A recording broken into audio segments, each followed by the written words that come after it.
All right, we're going to be in Hosea chapter 6 tonight. In Hosea chapter 6, I've been looking forward to this verse. You know, we're going through the minor prophets, went through the major prophets, Isaiah, Jeremiah, Lamentations, Ezekiel, and Daniel, and now we're in the minor prophets, and Hosea is the first of those. And we've looked at the first 5 chapters, and it's really interesting how this book is put together, but we come here to chapter 6, and we're going to linger on 2 verses that have a lot of powerful meaning for me. And let me just read those verses for you, and then I'll tell you where we're going with this. Come, let us return to the Lord, for he has torn us, but he will heal us. He has wounded us, but he will bandage us. He will revive us after 2 days. He will raise us up on the 3rd day that we may live before him. And the first thing we notice there is the symbolic reference to the cross. He will raise us up on the 3rd day. Okay, so a little resurrection theology there. Excuse me, a little resurrection theology there in the very beginning of this chapter. But I want to talk about these 2 verses. He has torn us, but he will heal us. You know that for about a decade, I worked here in this area with men who have, their lives have fallen apart, living in homeless shelters, rehab houses, jails, institutions, their parents' basement, their girlfriend's house, whatever brings them to where they are in life, but they're broken. They have no pathway to success anymore. They can't get a job. Nobody will hire them. They don't have a driver's license. That's been revoked. They any money they make from a job is going to be attached and taken away for court fines or child support or whatever. They're literally lost with no avenue to get back into society. And I first recognized this problem when I was going out to the jail with Tim Klink, and we were doing chapel services for the inmates at the Stark County Jail. And I started realizing this guy that I'm talking to, he has no avenue to success. There's none. When he gets out of here, he's going to go back on the streets and he's going to get into problems again. No wonder his life is a mess. He, any money he makes, he throws away on alcohol or drugs just to get over the doldrums of life. So these men would come to the chapel services in jail because they're searching for something. There's something wrong in their lives and they can't figure out what it is. Then they figure, well, I'll go to the chapel service. Maybe it'll give me a chance to get out of my cell or whatever. And I started preaching to these guys that God has you here for a reason. He's using this time. And I told them what I called the splat factor. God will sometimes remove all the stuff in our life and leave us with nothing. Just empty us out. Just tear us down to bare bones so that we hit the bottom. And when you hit the bottom, you can do one of 2 things. You can bounce back and recover, or you can splat. And I told them, you're here in the jail tonight. This is the bottom. This is it. God has brought you here to the bottom, and there's a message for you here. And that message is that almost all of the great men of the Bible spent time in jail. Almost all of them. I mean, you can go from start to finish. You know, they all were incarcerated, or at least isolated, or you know, on the run at some point in their life. And God used that time to reconstruct them, to teach them, why are you here? You know, Elijah, you know, we talk about Elijah when he ran after his great victory of Ahab and Jezebel and destroying the prophets of Baal and was it Ashtoreth, I believe, and then he ran from Jezebel. He ran as a coward away from her and ran and ran and ran 40 days and ended up in a cave on Mount Horeb. And God shows up to him, and there's thunder and tornado and fire, and God wasn't in that, and God is in the gentle whisper. And then what he says to Elijah should resonate with everyone. He says, "What are you doing here, Elijah? What are you doing here? Why are you running like a coward after I just gave you this great victory?" And God had to put him in that cave by himself, isolated, alone, to tell him this message. What are you doing here?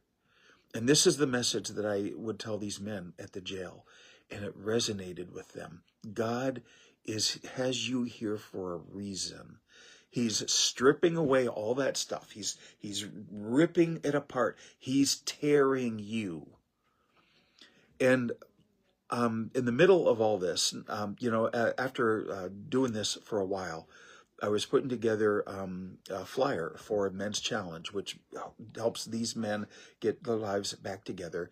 And I came across this verse in Hosea.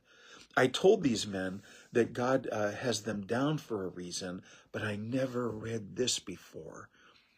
"Come, let us return to the Lord, for he has torn us, but he will heal us.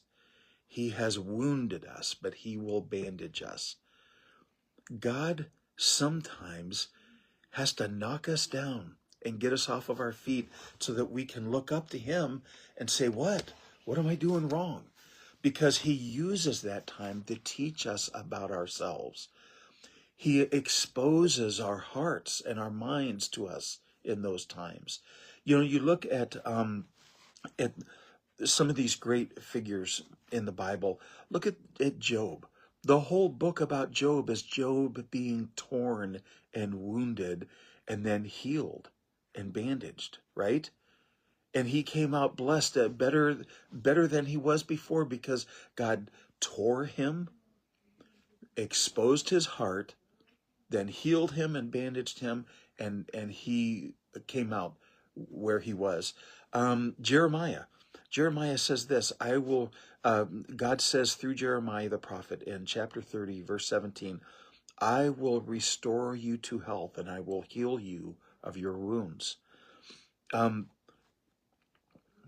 Revelation chapter 3, verse 19, the letter to the church in Laodicea, the lukewarm church, Jesus says, "Those whom I love, I reprove and discipline."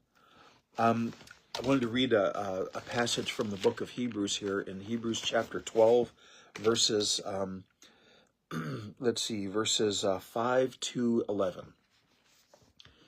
"And you have forgotten the exhortation which is addressed to you as sons. My son, do not regard lightly the discipline of the Lord, nor faint when you are reproved by him. For those whom the Lord loves, he disciplines, and he scourges every son whom he receives. It is for discipline that you endure. God deals with you as with sons. For what son is there whom his father does not discipline? But if you are without discipline, of which all have become partakers, then you are illegitimate children and not sons. Furthermore, we had earthly fathers to discipline us, and we respected them. Shall we not much rather be subject to the Father of spirits and live? For they disciplined us for a short time, as seemed best to them. But he disciplines us for our good, so that we may share his holiness." Let me read that again. He disciplines us for our good, so that we may share his holiness. All discipline for the moment seems to not be joyful, but sorrowful. Yet to those who have been trained by it, afterwards it yields the peaceful fruit of righteousness. Is that amazing? That's absolutely incredible. God will smack you down once in a while, just because it feels good when he stops, and you can learn something from it. Why did you do that, God? And I was way out of line, wasn't I? I didn't even know that. This is how God deals with his people. In the book of James, right after Hebrews 12, in the first chapter of the book of James, he says, "Consider it all joy, my brethren, when you encounter various trials, knowing that the testing of your faith produces endurance. And let endurance have its perfect result, that you may be perfect and complete, lacking in nothing." That's the goal. The goal isn't to make our lives comfortable and easy on this earth. The goal is to use this time to strengthen ourselves spiritually, to grow closer to God, to walk more like he walks, to think more like he thinks, to want what he wants, to desire what he desires. That's the goal. And we do that with peaks and valleys. We hit those peaks where we just feel like everything is great, but you got to get down in the valley every once in a while. You got to get down in the valley and kind of get stuck in the muck, if you will, once in a while, and have God lift you out so that you remember whose strength this is that's getting me here. It's not my strength.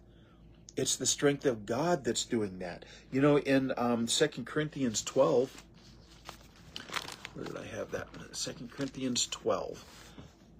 Paul talks about that. He says in verse 7, "Because of the surpassing greatness of the revelations, for this reason, to keep me from exalting myself, there was given me a thorn in the flesh, a messenger of Satan to torment me, to keep me from exalting myself. Concerning this I implored the Lord 3 times that it might leave me. And he has said to me, my grace is sufficient for you, for power is perfected in weakness. Most gladly, therefore, I will rather boast about my weakness, so that the power of God may dwell in me. Therefore, I am well content with weaknesses, with insults, with distresses, with persecutions, with difficulties, for Christ's sake. For when I am weak, then I am strong." You see, the discipline that God sends us isn't to shame us or to punish us. It's to redeem us, to restore us, to heal us, to bandage us. In the book of Isaiah, in chapter 57:15, Isaiah writes, "For thus says the high and exalted one, who lives forever and whose name is holy. I dwell on a high and holy place, and also with the contrite and lowly of spirit, in order to revive the spirit of the lowly and to revive the heart of the contrite." God wants you humble. I've said it before. I'll probably say this a million times before I die. I heard, I think it was Matt Chandler say this. He said, God's plan for you is humility. Plan B is humiliation. God wants you humble and obedient for him. And the best way to do that is on our knees, humbled, lowly. Humble yourself in the presence of the Lord, and he will exalt you. He will lift you up. That's what this is all about. He will revive us after 2 days. He will raise us up on the 3rd day that we may live before him. Now, we're going to look tomorrow night at verses 3 through 6. Let us know. Let us press on to know the Lord. That's the goal, right? The goal isn't wealth and riches. It's not, I want to have a never-ending cup of coffee. It's not popularity or any of that stuff. The goal is to know God and to do what he wants, to know what God wants in my life. And sometimes he has to have us hit the bottom. We have to hit that bottom.